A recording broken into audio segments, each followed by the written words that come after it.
Sublime gracia del Señor, que a mi pecador salvó. Fui ciego, mas hoy veo yo, perdido y él me halló. Solo dos cosas te pido, Señor. No me las niegues antes de que muera. Aleja de mí la falsedad y la mentira. No me des pobreza ni riquezas, sino solo el pan de cada día. Porque teniendo mucho podría desconocerte y decir, ¿quién es el Señor? Y teniendo poco podría llegar a robar y deshonrar así el nombre de mi Dios. El libro de Proverbios es un libro que pertenece al género de lo que llamamos libro de sabiduría en la Biblia. Es un libro que fue escrito principalmente por el rey Salomón con el fin de entregar sabiduría a su hijo. Cuando leemos el capítulo 1 de Proverbios, el versículo 8, nos dice claramente que el objetivo de este libro, al escribirlo Salomón, es de entregar sabiduría a su hijo. Ahora, ¿qué es la sabiduría en el contexto del libro de Proverbios? En Proverbios, sabiduría significa saber aplicar la palabra de Dios a la vida diaria. Ahora, no todos los proverbios fueron escritos por Salomón. De hecho, cuando comenzamos a leer el capítulo 30, dice que el autor de este capítulo es un tal Agur, hijo de Jaqui. Y Agur comienza a escribir el capítulo 30 con una actitud un tanto desesperada. Comienza a confesar su insuficiencia delante de Dios. Comienza a reconocer que no tiene un conocimiento genuino de Dios. Comienza a reconocer que carece de sabiduría de parte de Dios. Y cuando llega al versículo 7, se da una situación anómala a todo lo que es el libro de Proverbios. Justamente los versículos que acabamos de leer, del 7 al 9, es la única oración que aparece en el libro de Proverbios. Y esta oración está hecha en un tono de angustia, de desesperación. Señor, clama Agur, antes de que me muera, concédeme estas dos peticiones que te estoy realizando. Una de ellas es, aleja de mí la falsedad y la mentira. Agur es una persona que quería ser una persona genuina, auténtica, no vivir en una falsedad, no dar a los demás una imagen falsa, proyectar una imagen falsa de sí mismo, que no refleje lo que necesariamente ocurre en la realidad de su vida. Él quería también alejarse de la mentira, quería hablar siempre con verdad. Al analizar la actitud de Agur, podemos darnos cuenta que era un hombre en el cual el Espíritu Santo estaba obrando. Porque ningún ser humano en el cual no ha obrado el Espíritu Santo puede anhelar con esta pasión, con esta desesperación, aquellas cualidades que le pertenecen a Dios. Cuando estudiamos acerca de los atributos de Dios, podemos ver que uno de los atributos comunicables de Dios es su veracidad. Y es justamente lo que Agur estaba anhelando en su corazón. Quería reflejar de alguna forma en su vida este atributo de la veracidad de Dios. Para comprender mejor de qué se trata este atributo de Dios, vamos a leer algunos pasajes tanto del Antiguo como del Nuevo Testamento para que podamos comprenderlo mejor. Vamos a leer en Números 23, 19.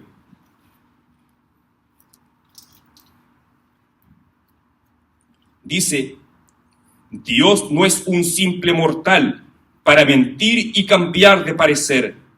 ¿Acaso no cumple lo que promete, ni lleva a cabo lo que dice? Dios no puede mentir como lo hacemos los hombres. Él cumple siempre con su proceder. Vamos a leer también Romanos 3:4.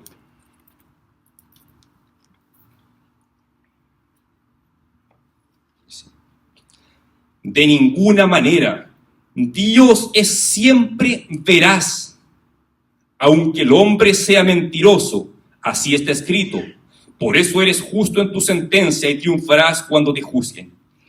Recalca aquí Pablo, Dios siempre es veraz. Dios no miente. Vamos a leer también finalmente Hebreos 6:18.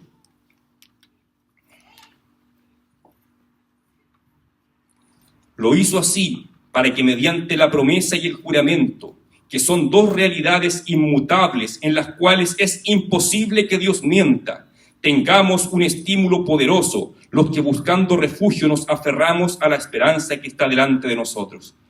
Es imposible que Dios mienta. En los 3 versículos que acabamos de leer podemos ver ese atributo de Dios, que es un ser veraz, que Dios no miente, que Dios no es como los seres humanos, que de vez en cuando mienten para acomodarse a alguna circunstancia en particular. Dios no es así. Dios es veraz.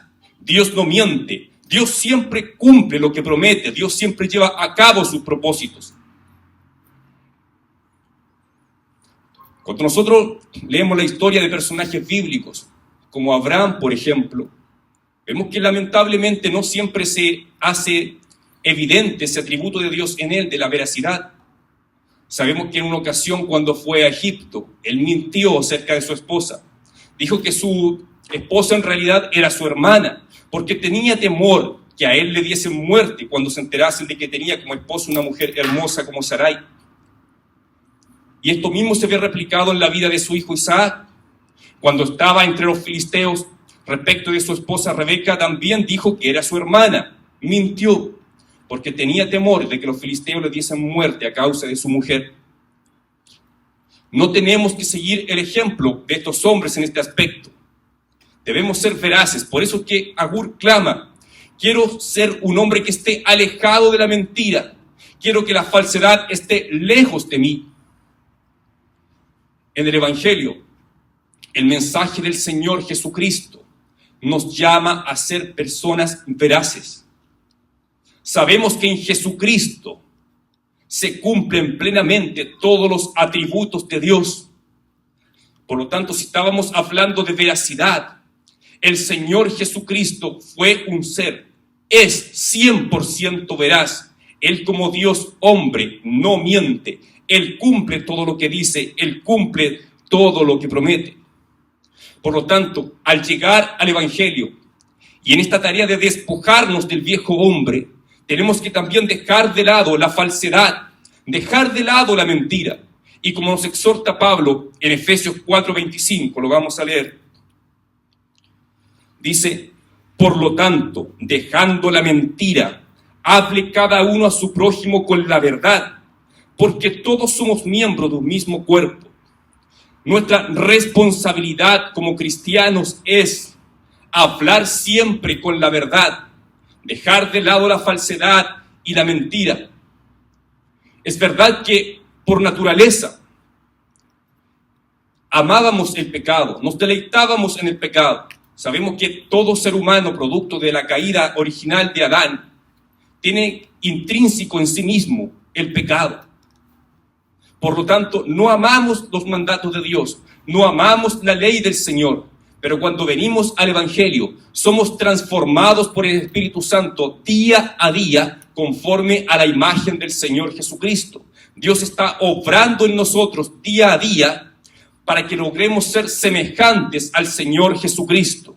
Y este es uno de los aspectos en el cual el Espíritu Santo trata en nosotros.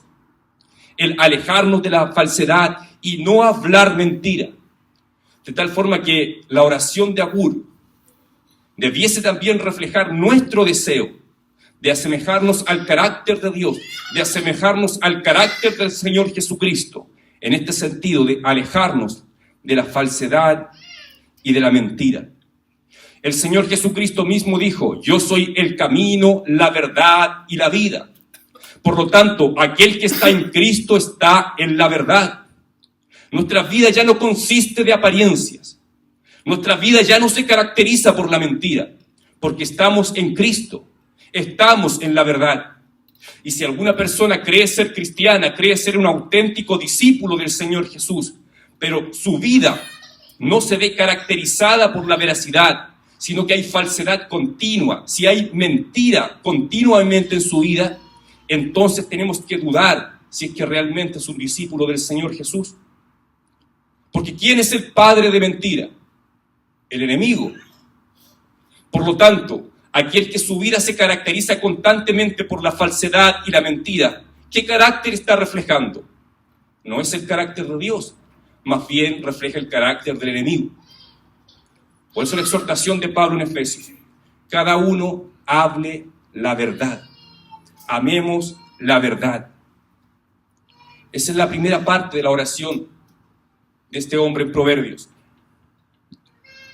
Pero luego añade en su oración: no me des pobreza ni riqueza. Al parecer este hombre Agur le tenía temor a los extremos. Él pensaba que si caía en uno de los dos extremos podía alejarse de Dios. Dice, siente temor de que si cae en pobreza podría llegar a robar y a deshonrar el nombre del Señor. Ahora, muchas veces en el cristianismo se ha visto la pobreza como una virtud espiritual. Pero si comenzamos a analizar, ¿es la pobreza buena o mala en sí misma? ¿Es realmente la pobreza una virtud espiritual? Durante la historia de la iglesia cristiana han habido hombres que han pensado que sí, que la pobreza es una virtud espiritual, que la pobreza es algo que debiésemos de cultivar en forma voluntaria. Hubo en el siglo XIII un predicador italiano llamado Francisco de Asís, que se convirtió a Cristo. Y él quedó impactado por el relato en el Evangelio de la historia del joven rico que se acerca a Jesús, diciendo: maestro bueno, ¿qué debo hacer para heredar la vida eterna? Y sabemos lo que le dice Jesús. Jesús le dice: vende todo lo que tienes y dáselo a los pobres. Entonces Francisco de Asís tomó este relato como que fuese un mandato general, que cada vez que una persona rica, que una persona que tiene posesiones, debe deshacerse de ellas y repartírsela a los pobres. Él lo tomó de esa forma. Más adelante vamos a ver que fue una mala manera de interpretar el texto. Pero él se despojó de todo lo que tenía al quedar prácticamente desnudo, y un obispo de la ciudad donde él vivía le prestó ropa. Y comenzó él a predicar el evangelio, a ayudar a su prójimo, a ayudar a los pobres, pero renunciando a todas las riquezas que tenía su familia, porque su familia era de buena posición. Y este ejemplo no solamente lo vemos en el mundo católico, también han habido evangélicos destacados que han pensado que la pobreza es una virtud espiritual. Tenemos el caso del gran predicador del siglo XVIII, John Wesley, en Inglaterra, el fundador del metodismo, que también tenía una mentalidad un tanto parecida a la de Francisco de Asís. Wesley tenía un sueldo muy bajo y la mayor parte de su sueldo lo regalaba, lo repartía. Estaba muy preocupado de las necesidades de los hermanos de su iglesia. Wesley vivía con lo mínimo, vivía en una pieza muy pequeña y sus únicas posesiones eran su ropa y los utensilios que utilizaba para comer, un plato, una cuchara y una taza. No tenía nada más. Tenía los libros, que habitualmente también los regalaba. Y él hacía una defensa continua de la pobreza. Decía que era el mejor estado para servir al Señor era siendo pobre. De hecho, él estimulaba a sus predicadores a que también fuesen pobres. Y cuando uno de sus predicadores moría, Wesley hacía gala de esto diciendo: este hombre murió pobre y apenas tenía dinero para ser enterrado. Ahora, ¿era correcto o no ese pensamiento del hermano Wesley? Al parecer, Wesley no logró darse cuenta que lo que la Biblia condena no son las posesiones en sí mismas, sino que lo que el Señor ataca es el amor al dinero. Le dice Pablo a Timoteo que la raíz de todos los males es el amor al dinero. Pero ¿qué habría pasado tal vez si hombres como Wesley hubiesen tenido más posesiones? Él, como era un hombre generoso, bondadoso, habría tenido más posibilidades de bendecir a los necesitados. Entonces el tema está no en cuánto tenemos, sino en qué hacemos con lo que tenemos. La Biblia nos manda a que tenemos que ser dadivosos. El apóstol Santiago habla, ¿qué pasa si se acercan a ti hermanos que están con hambre, que tienen frío, que no tienen con qué abrigarse, y tú les dices, bien, váyanse a su casa, coman y queden satisfechos y abríguense, pero tú no les das nada, no haces nada por ellos? ¿Tiene algún valor eso? Por supuesto que no. Nos motiva la palabra de Dios a que tenemos que darle comida al que tiene hambre, y en este caso darle abrigo al que no tiene. Pero si somos extremadamente pobres y no tenemos qué dar, entonces nuestra capacidad de bendecir al necesitado se ve también limitada. Pero si tenemos posesiones y utilizamos estas posesiones para suplir la necesidad del hermano necesitado, entonces esto viene siendo una bendición. Por lo tanto, la pobreza en sí misma no es una virtud. El tema está, cuando Dios nos bendice con posesiones, ¿qué es lo que hacemos con lo que tenemos?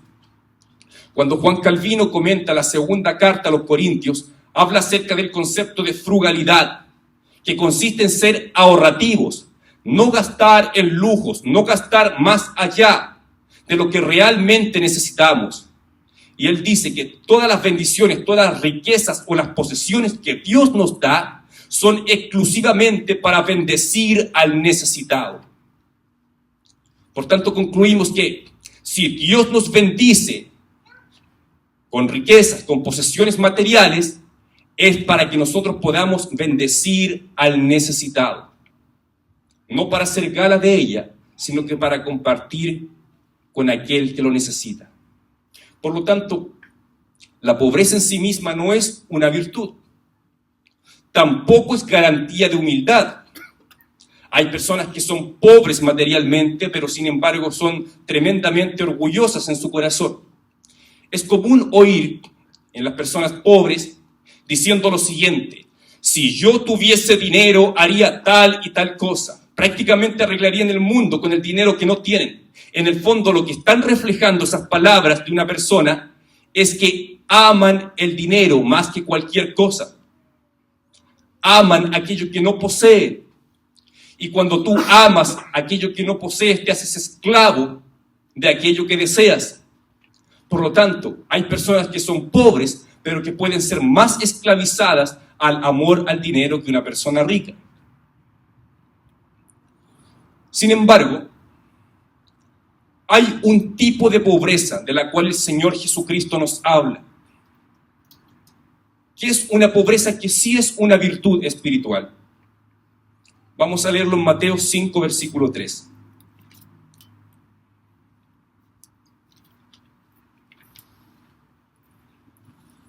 Dichosos los pobres en espíritu, porque el reino de los cielos les pertenece.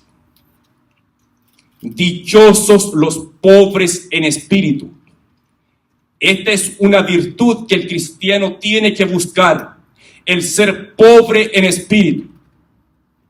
¿Qué significa para nosotros ser pobre en espíritu? Vamos a comenzar mencionando qué es lo que no es ser pobre en espíritu. Pobre en espíritu no es sinónimo de ser pobre materialmente. Ya lo veníamos diciendo. Una persona puede ser pobre desde el punto de vista material, sin embargo puede tener un corazón tremendamente orgulloso. Por lo tanto, ser pobre en espíritu no es lo mismo que tener poco dinero. Muchas veces pensamos que el ser pobres en espíritu es sinónimo de tener una personalidad tímida, retraída, una persona que habla poco, que pasa desapercibida, una persona que no le gusta ser florero de mesa, una persona que no le gusta llamar la atención. Pero lo que generalmente sucede con las personas que tienen una personalidad tímida es que tienen esa personalidad ya sea de nacimiento o desde que son muy pequeños. Y generalmente esas personas se sienten orgullosas de su humildad. Se sienten orgullosos de hablar poco. Se sienten orgullosos de pasar desapercibidos. Se sienten orgullosos de no ser personas reconocidas. Por lo tanto, el tener una personalidad tímida, retraída, tampoco es sinónimo de ser pobre en espíritu. ¿Qué es entonces ser pobre en espíritu? Ser pobre en espíritu es una actitud interna del corazón que reconoce que es totalmente insuficiente delante de Dios, que reconoce que depende absolutamente de Dios, que no puede confiar en su potencial humano, que no puede confiar plenamente en sus capacidades humanas, sino que depende entera y exclusivamente de Dios. Este ejemplo lo podemos apreciar, por ejemplo, en la vida de Moisés. Cuando Dios le encomienda la misión a Moisés de presentarse delante del faraón, dice, tú irás delante del faraón y le hablarás así. ¿Cuál fue la actitud de Moisés? Él dijo, no, Señor, yo no puedo hacer eso, porque soy tardo de palabras, porque no hablo con fluidez. En el fondo él estaba confesando, no tengo la capacidad de hablar delante de un hombre como el faraón. ¿Cómo podría yo hacer eso? Ahí vemos pobreza de espíritu. Él no confió en su capacidad humana, sino que estaba consciente que necesitaba de la ayuda, del poder de Dios para poder llevar a cabo la tarea que Dios le estaba encomendando. Vemos otros ejemplos. Cuando Dios por medio de un ángel le comunica a Gedeón acerca de la tarea que él va a realizar para Dios, ¿cuál es la actitud de Gedeón? También actúa con pobreza de espíritu. Gedeón dice, pero ¿cómo yo voy a hacer eso? Si mi familia es pobre en Manasés y yo soy el más pequeño en la familia de mi padre. Él reconoció su pequeñez delante de Dios. No dijo, qué bien, Dios me ha elegido porque se da cuenta que yo soy el mejor, yo soy el más capacitado, yo soy el indicado para hacer esta tarea.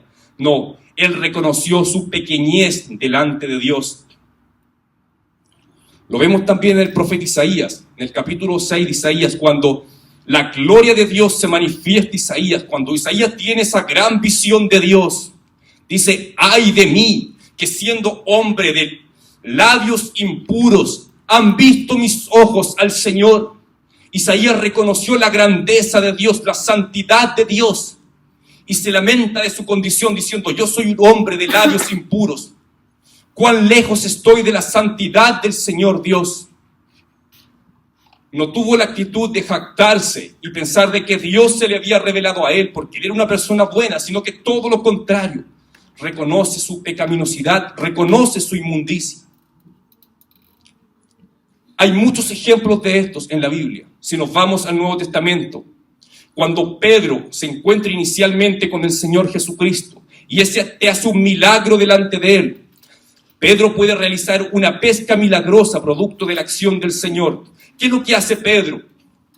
Pedro dice que se inclina, se arrodilla y dice, aléjate de mí, Señor, porque soy hombre pecador. O sea, Pedro delante del Señor reconoce su pecado, reconoce cuán pequeño es, cuán insuficiente es. De eso se trata la pobreza de espíritu. Esta cualidad también la vemos en el apóstol Pablo, un hombre que era tremendamente capacitado de acuerdo a los parámetros del mundo, un hombre muy instruido. Sin embargo, dice que cuando va a predicar a Corinto, dice que temblaba de nerviosismo, de temor, de angustia, porque estaba consciente que lo que él iba a hacer no dependía de su elocuencia, no dependía de sus conocimientos, no dependía de su capacidad, sino que dependía enteramente del poder de Dios. Estuve entre vosotros, dice, con mucho temor y temblor.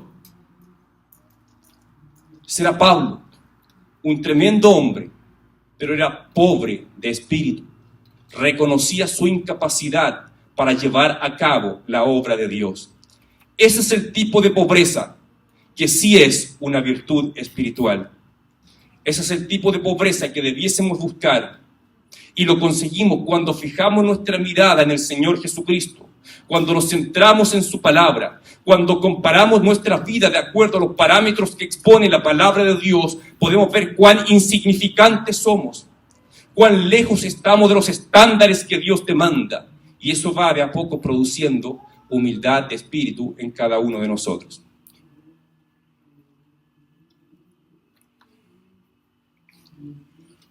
Pero retomando la oración de Agur en Proverbios, dice: no me des pobreza, pero tampoco me des riqueza. Él también le tenía miedo a la riqueza. ¿Por qué? Porque dice: no vaya a ser que haciéndome rico me olvide del Señor y después pregunte quién es el Señor y me olvide de aquel que me entregó la bendición. Y de hecho el Señor Jesucristo mismo nos advierte acerca de los peligros de las riquezas. Él dice: ninguno puede servir a dos señores, porque amará a uno y aborrecerá a otro. De la misma forma, no podemos servir a Dios y a las riquezas. ¿Qué es lo que sucede con las riquezas? Que habitualmente la persona que recibe riquezas pone toda su confianza en sus riquezas. Su corazón se establece en sus riquezas, comienza a descansar en sus riquezas, su esperanza comienza a ser sus riquezas. Piensan que todo lo puede lograr por medio de los recursos que posee, por medio de los recursos económicos que posee. Y sí existe efectivamente un alto riesgo de alejarnos del Señor, de amar a este Dios de las riquezas y dejar de lado a nuestro Dios. A eso es lo que le tenía temor a Agur. Por eso exclama: no me des riqueza, sino que dame lo justo, dame el pan de cada día, como oraba el Señor. Dije anteriormente que algunos personajes como Francisco de Asís mal interpretaron la historia del joven rico y asumió que la pobreza en sí misma era una virtud espiritual y que ninguna persona rica con posesiones materiales podía entrar al reino de Dios. Pero vamos a echarle un vistazo más de cerca a esta historia. La vamos a ver en Marcos capítulo 10. Vamos a leer del 17 al 25.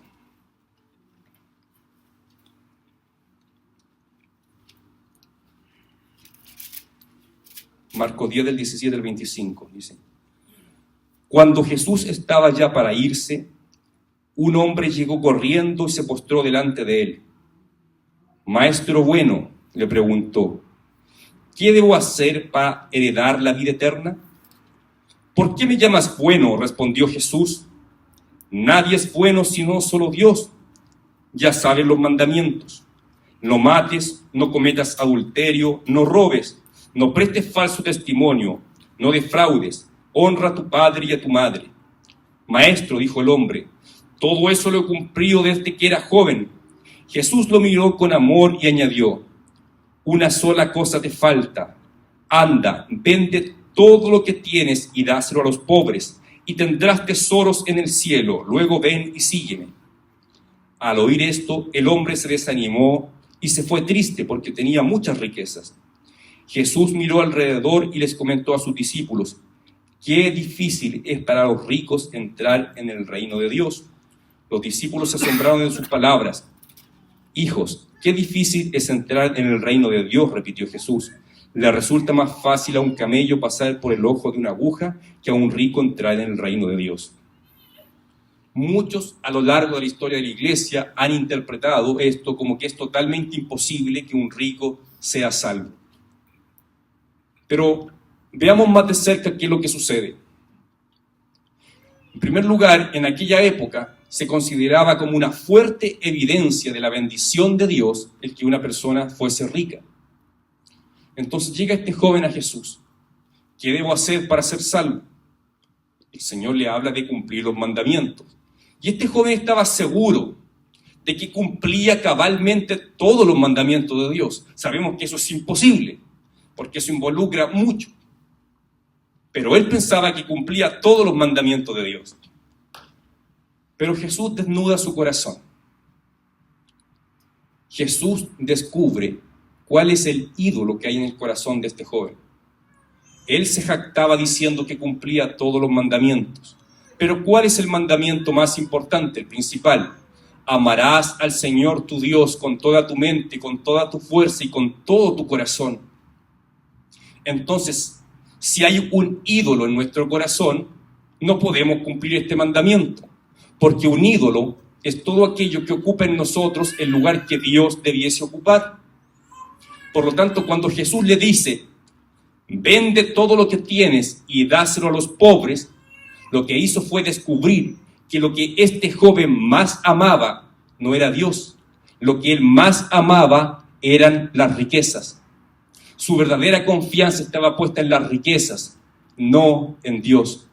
Por lo tanto, el sentido de este pasaje, más que combatir la riqueza o que Dios esté en contra de las posesiones, es un tema de idolatría.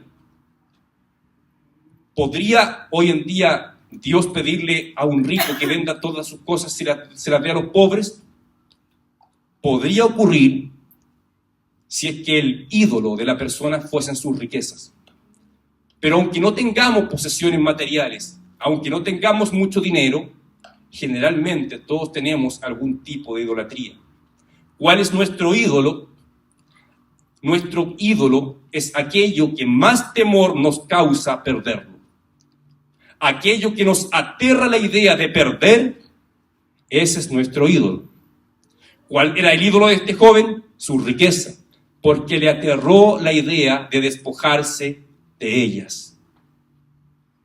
Sin lugar a duda que Dios está actuando cada día en cada uno de nosotros para que nos despojemos de nuestros ídolos. Dios busca limpiarnos, purificarnos de nuestros ídolos. Así que si retomamos la oración de Agur, ¿qué es lo que Agur buscaba? ¿Qué es lo que el Espíritu Santo puso en él el deseo de buscar? Era vivir con frugalidad, no gastar en cosas innecesarias. Era tener lo justo y necesario, vivir una vida digna. Él no quería vivir en la miseria, no me des pobreza, decía. Y también está bien, es normal que no queramos vivir en la miseria, en la pobreza. Por eso le clama a Dios, líbrame de la pobreza. Y también le clama a Dios, líbrame de la riqueza, porque eso me puede envanecer. Quiero vivir dignamente delante de ti. Ahora, en la actitud podríamos también decir que si Dios nos bendice, tener conciencia, como lo que decía Calvino, que esas bendiciones son para suplir las necesidades de nuestros hermanos. Hay un hombre en el Nuevo Testamento, que es el apóstol Pablo, que encarna muy bien esta oración que hace Agur. Pablo era capaz de contentarse en Dios independientemente de la situación externa que estuviese enfrentando. Ya sea que tuviese riquezas, él no se envanecía, sino que estaba contento en Cristo. Y si estaba enfrentando dificultades, pobreza, como sabemos que las enfrentó, él dice que pasó muchas hambres, ayunos y desvelos. No obstante, él no perdió su contentamiento en Cristo. Su contentamiento en Cristo estaba basado en la obra consumada de Cristo en la cruz. Esa debiera ser la base, la fuente del contentamiento de todo cristiano. Nuestro gozo está basado en lo que Cristo hizo por nosotros en la cruz. Y ya sea que pasemos por pobrezas o riquezas, eso no debiera determinar el sentido del contentamiento de nuestras vidas. Vamos a leerlo en las propias palabras de Pablo, como él lo expresa en Filipenses capítulo 4.